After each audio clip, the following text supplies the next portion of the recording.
Hello bass family and welcome to Everything Bass. Hey, today we're moving on to tapping pattern 14 and I should set up that, so this actually is the second part of tapping pattern 13. In tapping pattern 13 I showed you that kind of honky tonk groove,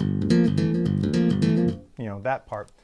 And it is a 1-4-5 progression that I play over, it was part of a live solo I did in the 80s.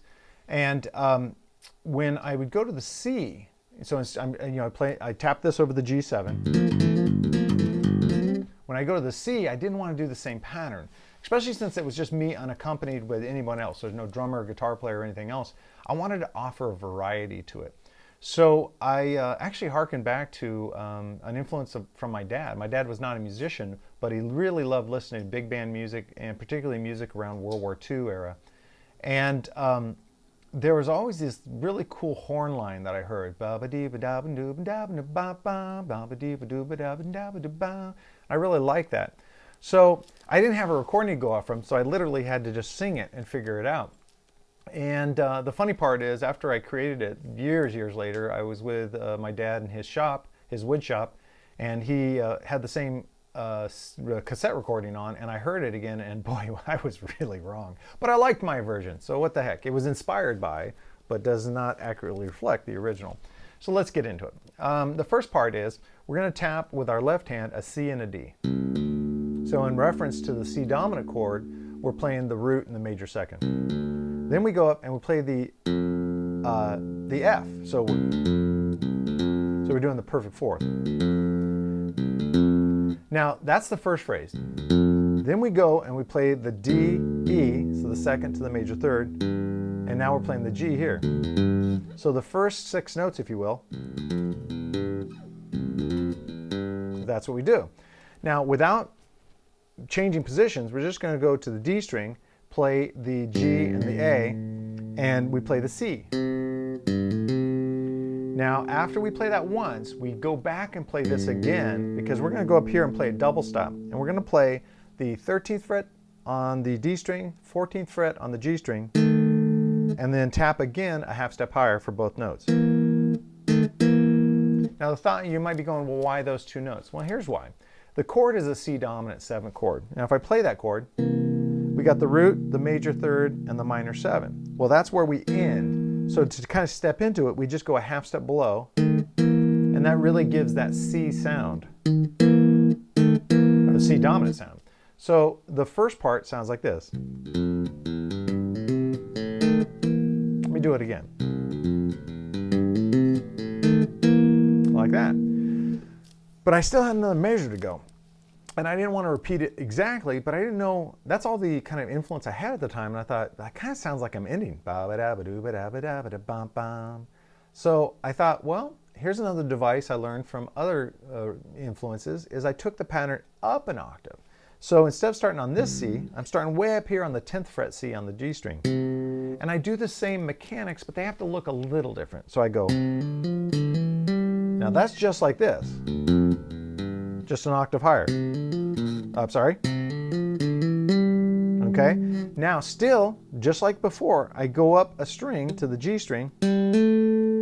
So I'm playing the G, A, C, G, A. Now this time I'm not going to do the step in. I'm just going to go right to the dominant, right to the major third and the minor 7 of the dominant. And that sounds like this.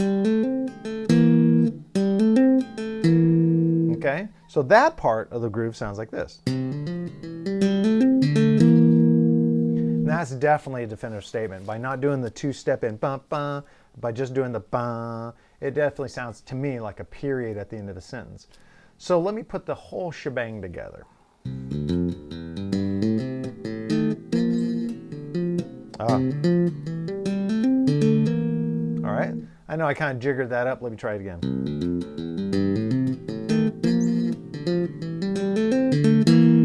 And there you go. I really like that part of this line that I came up with, and I think there was a lot of reasons. I think it translated well on a large stage with a large audience. I think it complemented the first section and added to it. I may, for tapping pattern 15, show you what I did on the 5 chord. I don't know, I have to look at it, see if it's interesting enough and it stands alone, but then you would have pretty much the whole piece. Regardless, I want to know what you think. In the comment section below, I'd love to hear, did you try it out? Was there any trouble? Remember, and I don't want to like dissuade you from commenting and asking for help or asking for clarifications, but just remember, taking it slow, taking one pattern at a time, like just doing this. Getting that really strong, then the next one. Then putting them together.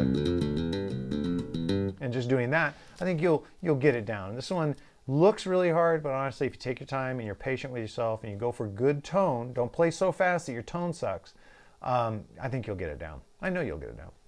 Okay, so that's tapping pattern 14. Let's go on. I talked about earlier about how listening to a horn line as a kid of a big band later informed me when I was needing to create something musical in a whole different genre and for a whole different purpose. And that got me thinking during the setups for the Encore items about other kind of maybe unusual influences I had that helped me with my tapping and my slapping. And it definitely came down to me being exposed when I was a student at MI, being exposed to Bob Marley and the Wailers. So today's Encore item, if you're new, you've really not gotten deep into Bob Marley, is the amazing compilation Legends, the best of Bob Marley and the Wailers. And that features on bass Aston Family Man Barrett. Family Man, huge. Man, I think he really defined reggae bass. The rhythms are wholly different. A lot of times you'll find on the compositions not accenting the one at all, but accenting the three. In fact, not playing on the one, but sometimes playing on like the and a one or waiting for the two and then accenting the three, which is just different from a lot of the styles of music I was influenced by prior to really getting into it. I need to also give a great shout out to Gary Willis, who taught a class at Musicians Institute, and he broke down not only reggae but a lot of Barrett's bass lines, how to actually get some of his tone. And really helped me kind of get like addicted to reggae music. Yeah, I just think that let's think logically. If you're frustrated that all your slap lines, all your tapping stuff, all your bass lines, standard bass lines, your soloing, all your fills and licks, if you're frustrated because they sound like you're always playing the same thing, chances are you are, and that's not a slight because we all battle that. We get into these like familiarities that we have sometimes a hard time getting out of. But if you find yourself really frustrated that you always seem to be doing the same thing, the best thing you could do is not listen to more music from the genres you're already listening to, but break out of that. And if you are like a hardcore funk player and you only love funk, you might go, well, why should I listen to Bach or Beethoven?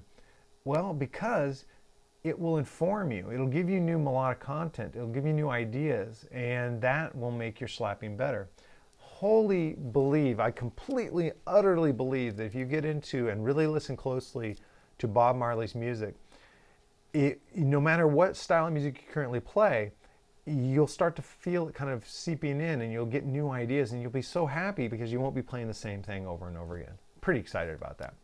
So check it out. And if you're already familiar with Bob Marley, what you can do to help your family members out is suggest like your favorite tracks. That's why I didn't really go down track by track on any of these, because I'm asking you guys to help on this. What's your favorite 3 Bob Marley tracks that you think have the most interesting bass lines? I would be interested. I'd be interested to see what's caught your ear, and then I'll jump in with mine and share. But let's use the comment section below to get kind of a community idea of like the essential Bob Marley, the essential Family Man Barrett. I also open it up that if you want to recommend other albums outside of his work with the Wailers, that you want to share his bass playing. I mean, let's do it, man. I'm anxious to learn along with all you guys. All right, so we have Tapping Pattern 14, and we have Legend Best of Bob Marley. Thank you guys so much for stopping by. Please like, share, and subscribe to the videos. The subscriptions are really exciting to me. I'm getting close to that 1,000 mark. And if you guys could help me get to that mark, it opens up a lot more possibilities for the channel and will allow me grow the channel. And as always, if you need the tab and the standard rotation for any of my materials that I do, just go to the link in the description below for Everything Bass Patreon account. Become a Backstage Pass subscriber. It's a monthly subscriber. At time recording, it's only $8 a month. But that allows you to go to all the posts. You'll see a ton of posts, over 100, I believe now. And each post that needs it has sheet music that's a PDF. It's universal. You can download it and start building a lesson binder for literally $8 a month. I really want to become a resource for you if you're having a hard time either finding the time to take private lessons or you just don't find a teacher that you can identify with. If I'm that guy, then it'd be awesome if you could become a Backstage Pass member and download all the curriculum. And of course, ask me questions. If you have any questions, you can use the comment section below, of course, but you can also email me directly at dtitus@daletitus.com. Thank you guys so much, and I will see you at the next video.